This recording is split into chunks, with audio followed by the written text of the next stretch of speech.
നമസ്കാരം.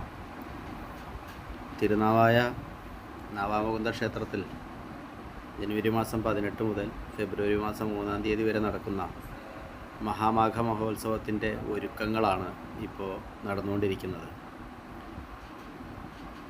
യാഗശാലയുടെയും അതിലേക്കുള്ള പാലത്തിൻ്റെയും ഒക്കെ പണി ഇപ്പോൾ നടന്നുകൊണ്ടിരിക്കുകയാണ്. വിവിധ സ്ഥലങ്ങളിൽ നിന്നുള്ള ഒരുപാട് ഭക്തർ നിലവിലൂടെ എത്തിച്ചേർന്നിട്ടുണ്ട്. 19-ാം തീയതി കേരള ഗവർണർ RVR ലേക്കർ ഉദ്ഘാടനം നിർവഹിക്കുന്നതോടുകൂടി ഇതിൻ്റെ തുടക്കമാവും. 22-ാം തീയതി മുതലാണ് ഈ മഹാമാഘ യാഗം ആരംഭിക്കുന്നത്.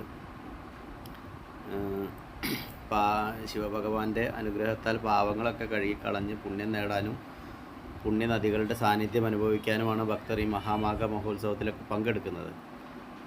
നിർമ്മാണ പ്രവൃത്തികളും അതിൻ്റെ അനുബന്ധ ഒരുക്കങ്ങളും കാര്യങ്ങളൊക്കെ നടന്നുകൊണ്ടിരിക്കുകയാണ്. ഏറ്റവും മനോഹരമായി നല്ല രീതിയിൽ ഇതെങ്ങനെ നടത്താം എന്നതിനെക്കുറിച്ചാണ് കാര്യങ്ങളെല്ലാം പോയിക്കൊണ്ടിരിക്കുന്നത്. ഓരോരുത്തരും ഭക്തജനങ്ങളും അവരുടെ ഒഴിവനുസരിച്ച് ഈ യാഗസ്ഥലമൊക്കെ ഒന്ന് സന്ദർശിക്കേണ്ടതാണ്. അതൊരു പുതിയ അനുഭവമായിരിക്കും എന്നാണ് എനിക്കിവിടെ പറയാനുള്ളത്.